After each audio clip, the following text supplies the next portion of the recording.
everybody, welcome to my channel. It is me, MsNoBuntu, and you're watching my channel named right after my name. And yeah, so today I am here with a guest, the lovely Apiwe, and we are here to talk to you about something in particular right after this.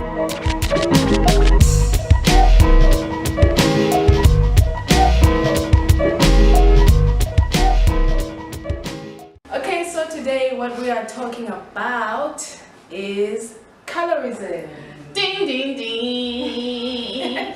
We're talking about colorism. Yeah. And I don't know if you can see from where you're at, but you know, we are on different parts of the spectrum. Yeah. Different chocolate shades. Yeah. Nonetheless chocolates. Yeah. But yeah. So I just wanted to come here today and just talk about, we just missed I guess Black History Month, but we can still talk about Black history issues on a continuous basis. We don't have to be limited to February. So I just wanted to talk about what your experiences are with colorism as your skin tone. So what is colorism?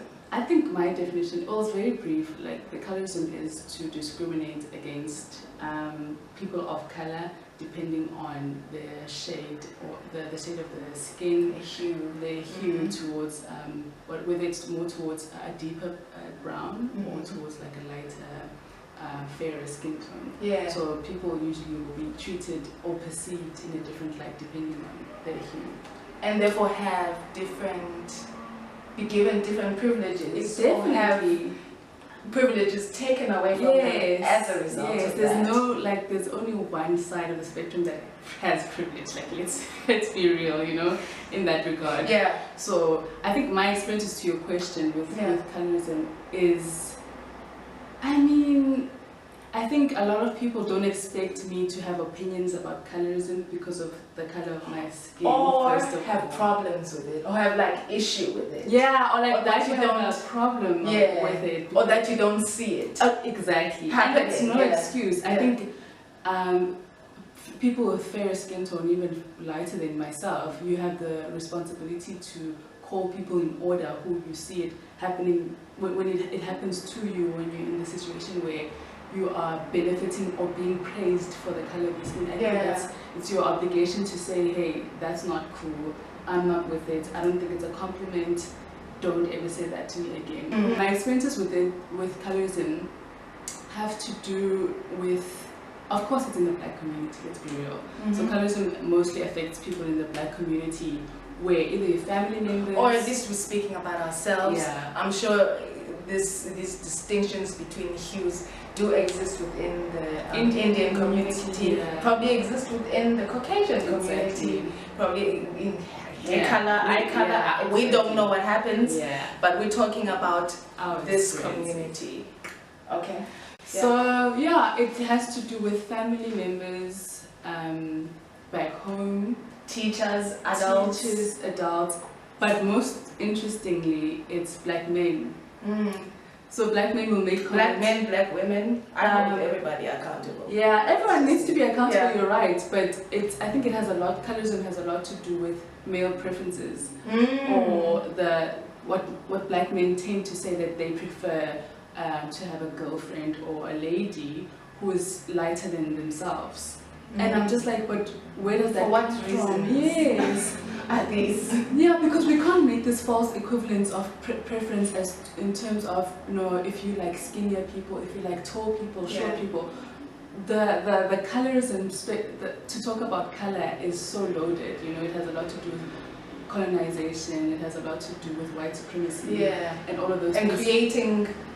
Orchestrating and creating division. Exactly. Yeah. For the sake of control. Exactly. Of mind control. Yes, by the white man, So I call it out immediately when I see it, and I cancel people out who even insinuate that I am better in some regard because of the color of my skin. Like, it makes me question your consciousness, and I can't have that in my space. I can ask you actually, what are your experiences? My experiences? Okay, let me share a story. I'll share again the story that I shared on the first colorism video. So I used to be in a singing group, and we were black girls, brown girls. I use the term brown, and she was light-skinned, and I was chestnut. You know, I was chestnut with myself, and I remember we were singing for someone who wanted to be our manager, and we're presenting something for him, and in the group I was a soprano, I sang the high notes, but because of his prejudices, he thought that the soprano would be the light-skinned girl. So when we started singing for him, there's parts where we started out like singing together, one voice, and then, you know, we separate and sing the high voice, the alto, tenor, low voices, and she was singing most of that, and I was singing the high voice. And he was like, you could see like a mind. Oh my goodness! Something happened. It's insane. Happened with him, and I was like, wow. Yeah. So it goes to this extent. Yeah. I mean, you know about it, but you're like, it really goes to this extent. It's like, oh, we like the higher voice in singing, so we're even going to associate that with a lighter skin girl in a context of yes, and yeah. That's insane. So my experience with it has been being overlooked or having people creating all this drama around it. Let's say in that context of me being in a singing group. So how does it feel to be with this in a group with this girl? And I'm like, what are people actually asking, you know? And it's now that I've been able to find the language and like, oh, they were asking how does it feel to be with this light-skinned girl that we're all looking at, that we think is prettier than you. But for me, I wasn't aware of all of that because I didn't have a chip on my shoulder about colorism. Although I'm aware of it, but I wasn't just like, it's a thing. It wasn't a thing for me that I was like bothered about. It was like, I know what my credentials are. I know what I do. And don't play. Exactly. I will sing a storm up in here. Exactly. You know. But I hate how you have to bring out your credentials and your capabilities. Yeah. And it's like on the onset you would be judged, or we would be judged differently in that regard. Because you could, the girl could have been like a background singer for you. You could have been like the person who's leading the song. That's how our relationship started. You see.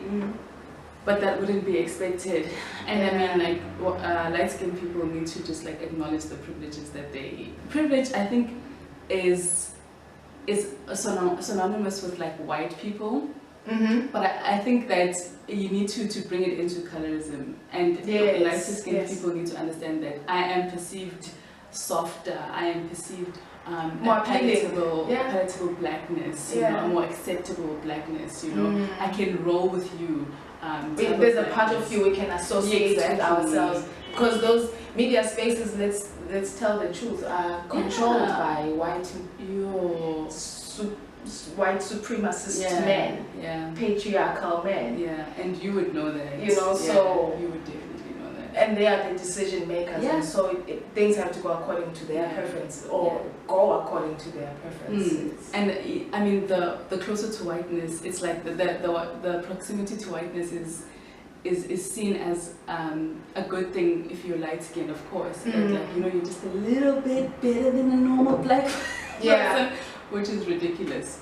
Have you experienced now within, let's say, hate from black girls as a result of their perceived?